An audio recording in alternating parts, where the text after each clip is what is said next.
Bonjour à tous, merci d'être avec nous. Le président de la République, Alassane Ouattara, a échangé hier avec l'ambassadeur de la Tunisie en Côte d'Ivoire, Mohamed Labidi. En fin de mission, le diplomate est venu faire ses adieux au chef de l'État et a profité pour évoquer les relations bilatérales excellentes entre la Côte d'Ivoire et la Tunisie. Mama Traoré. Il s'apprête à quitter la Côte d'Ivoire, de ce pays qu'il a connu comme ambassadeur plénipotentiaire de la République de Tunisie. Mohamed Naoufil Labidi fait cet aveu. La Côte d'Ivoire est un pays proche, il est dans nos cœurs. Parfois, vous savez, on tombe amoureux d'un pays. Il ne faut pas chercher à comprendre pourquoi ou comment. Et nous, les Tunisiens, on est tombés amoureux de la Côte d'Ivoire. C'est un paradis. Cette histoire d'amour s'est tissée durant 4 ans et 8 mois, le temps qu'a duré la mission du diplomate tunisien en Côte d'Ivoire. Mission au cours de laquelle les relations entre les deux pays se sont accentuées dans divers domaines, comme il l'a signifié ce mardi au président Alassane Ouattara lors d'une audience.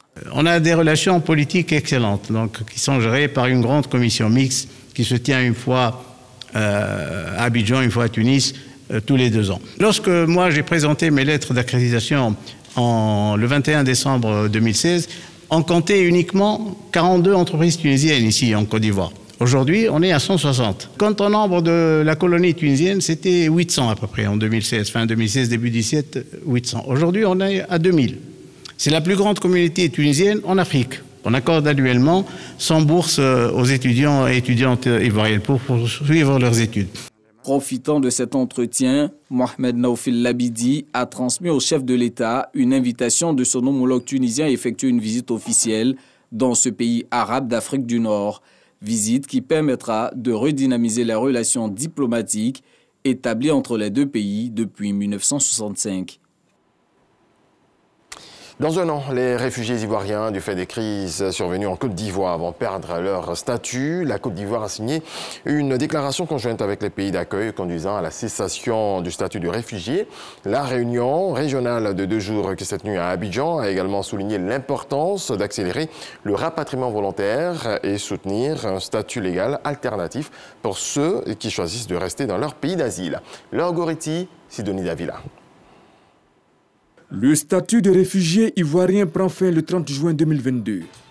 Après 48 heures de réflexion dans la capitale ivoirienne, le gouvernement, les représentants des pays d'asile des réfugiés ivoiriens et le Haut Commissariat pour les réfugiés HCR ont tous signé une déclaration conjointe sur la cessation du statut de réfugié. Un Ivoirien qui se trouve au Ghana peut demander à y résider. Un Ivoirien qui se trouve au Libéria peut demander à y résider et continuer d'y résider. Il y a des gens qui souhaiteront rester, qui ont pu établir un business, qui ont pu s'installer et qui souhaitent rester. La plupart des pays d'asile, des gouvernements des pays d'asile étaient présents et ils sont d'accord. Leur analyse aussi est que ça peut être fait et eux vont commencer à la mettre en œuvre à partir de janvier de l'année prochaine et la date butoir c'est juin 2022.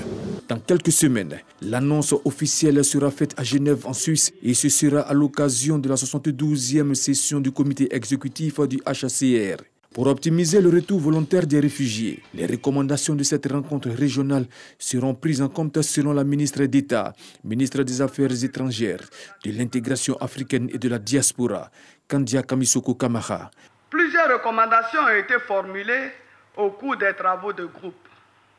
Il s'agit entre autres, de l'élaboration d'un plan de travail commun, conduisant à la cessation du statut de réfugiés ivoiriens, ouvrant la voie à la délivrance de documents d'état civil à ceux désireux de s'établir dans leur pays d'asile et de titres de séjour aux citoyens ivoiriens répondant aux critères légaux de résidence dans les pays d'asile.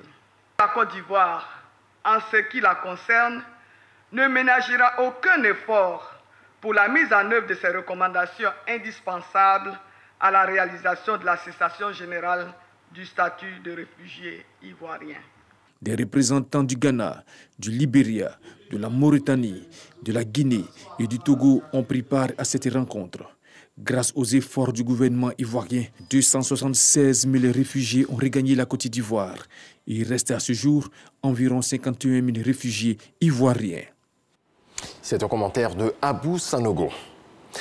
La phase répressive de l'incivisme sur les routes a bel et bien démarré ce mardi. On a pu remarquer la présence des forces de l'ordre. Ils seront aidés dans leurs tâches par la vidéo. Le ministre des Transports et celui de l'Intérieur et de la Sécurité présentent ce pan de la stratégie nationale de la sécurité routière. Dangui.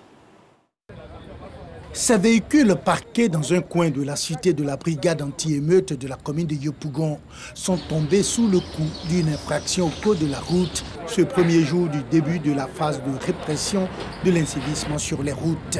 De la commune d'Abobo à Trècheville, en passant par Adjamé, Cocody et Marcory, le préfet de police d'Abidjan a mobilisé ses éléments et a veillé à la bonne marche du dispositif de répression qui donne déjà des résultats. Le vrai problème aujourd'hui, c'est les plaques d'immatriculation. On a constaté que la plupart de nos transporteurs, ils ont les reçus, mais les plaques ne sont pas prêtes. Quand le préfet de police arrive au centre de gestion intégrée et de la mobilité urbaine de Trècheville, d'où partent les vidéo-verbalisations en début d'après-midi, plus de 6000 infractions au code de la route ont déjà été notifiées aux usagers. Un chiffre confirmé par le point de fin de tournée du préfet de police ce premier jour du début de la phase de répression de l'incivisme sur les routes. Nous avons enregistré 236 véhicules mis en fourrière, 127 motos, 29 tricycles. Donc, il nous fait un total de 392 engins mis en fourrière pour ce jour. Ce qu'il y a eu de constater et de retenir, c'est que beaucoup de véhicules ont garé pour défaut de pièces. Cela dénote aussi du civisme des populations ivoiriennes. La phase de la répression a bel et bien commencé et se poursuivra, assure Siaka Dosso. Toutes les forces de police sont sur la route pour mettre à exécution la seconde phase, qui est la phase de répression. Donc cela va se poursuivre. Ceux qui n'ont pas les pièces en règle, qu'ils gardent et qu'ils partent se mettre à jour au niveau des services de ministère des Transports. Pour ce premier jour de la phase de répression, les infractions liées aux plaques d'immatriculation non conformes ou illisibles étaient les plus nombreuses. Voilà, Dangui, le point sur le début de la phase de répression de l'incivisme sur les routes. C'est reparti pour le Festival des musiques urbaines d'Anoumabo Femua. La 13e édition s'est ouverte hier à Anoumabo, village situé dans la commune de Marcory.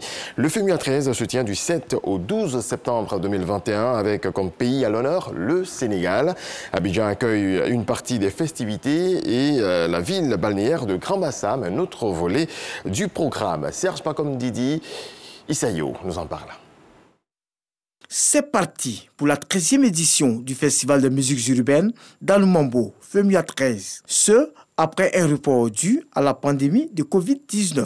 Il sera un Femua qui va appeler cette jeunesse qui est encore réticente à se faire vacciner.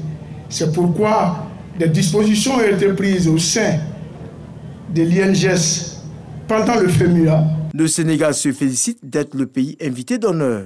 Vous offrez au Sénégal, après une première tentative infructueuse de 2020, l'occasion de marquer à la face du monde autant l'importance de cette manifestation de portée internationale que sa solidité des liens multiformes, séculaires, indestructibles unissant nos deux pays frères.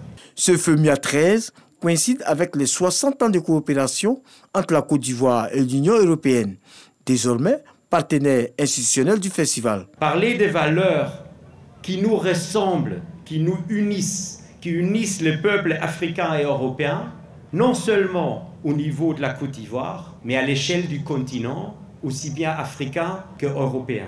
La paix et le développement figurent parmi ces valeurs communes. Sans paix, il ne peut pas avoir de développement. Pour les autorités ivoiriennes, le Femua est une manifestation d'utilité publique. Le Femua offre une plateforme unique pour révéler aussi des talents donc, au niveau de cette jeunesse dans le monde culturel, mais surtout pour la dimension qui nous concerne, offre aussi une plateforme qui permet à des jeunes de venir chercher des opportunités en termes de formation, en termes d'insertion. Ce festival apporte ainsi sa pierre à la construction et au développement de la Côte d'Ivoire en permettant aux jeunes d'accéder à la connaissance et à la formation en favorisant le bien-être social à travers des infrastructures de santé qu'ils offrent aux populations les plus vulnérables.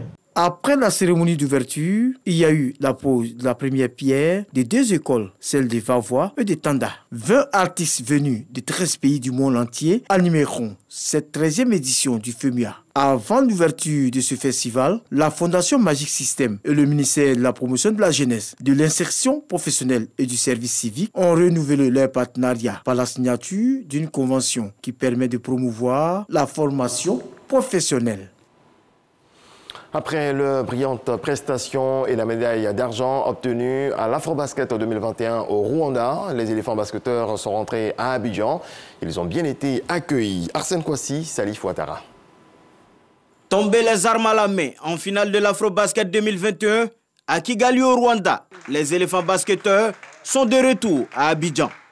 Et c'est dans la liesse populaire que les vice-champions d'Afrique ont été accueillis au salon d'honneur de l'aéroport Félix Houphouët-Boigny par plusieurs personnalités, dont le ministre de la Promotion des Sports et du Développement de l'économie sportive.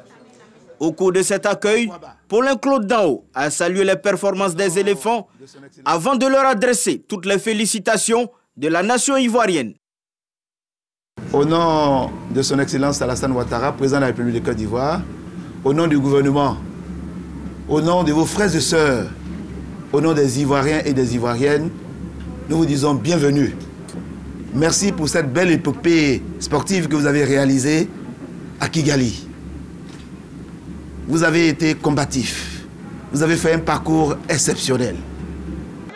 Visiblement émus par cet accueil, les basketteurs ivoiriens, portés en triomphe pour certains, ne cachent pas leur émotion. On pense qu'on a rendu fier la Côte d'Ivoire parce qu'on a fait, parce qu'on a produit comme spectacle. Pour nous, ce n'est pas une médaille d'argent, mais c'est plutôt une médaille d'or. Ça fait plaisir de rentrer au pays. On a fait les Coupes du Monde, on a fait les championnats d'Afrique, mais là, l'accueil est vraiment chaleureux. I'm very happy. Je suis heureux d'être à Abidjan. Pour lui, c'est vrai qu'on s'est bien battu. On a fait une bonne compétition. Il est fier de l'accueil qu'on a pu avoir. Il est fier d'être ivoirien. Et, ce qui est plus important pour lui, c'est qu'en plus d'être des coéquipiers, on est tous devenus une famille. Après cette étape, un cocktail leur a été offert par le premier responsable du sport, avant d'être reçu ce mercredi 8 septembre par le Premier ministre Patrick Hachi. Dans le reste de l'actualité en France, près de 1800 parties civiles, plus de 300 avocats pour les représenter, des centaines de journalistes et 20 accusés. Aujourd'hui, 8 septembre, s'ouvre un procès historique, celui des attentats du 13 novembre 2015. Il s'agit de la pire attaque perpétrée sur le sol français depuis la Seconde Guerre mondiale qui a fait 130 morts et des centaines de blessés au Bataclan, sur les terrasses de café à Paris et au Stade de France à Saint-Denis. Et puis la Cour suprême du Mexique a jugé hier inconstitutionnelle la criminalisation de l'avortement. Ce vote unanime qualifié d'historique par les défenseurs des droits ouvre la voie à l'accès à l'avortement aux femmes de tout le pays d'Amérique latine. Excellente journée à vous, paix dans vos foyers.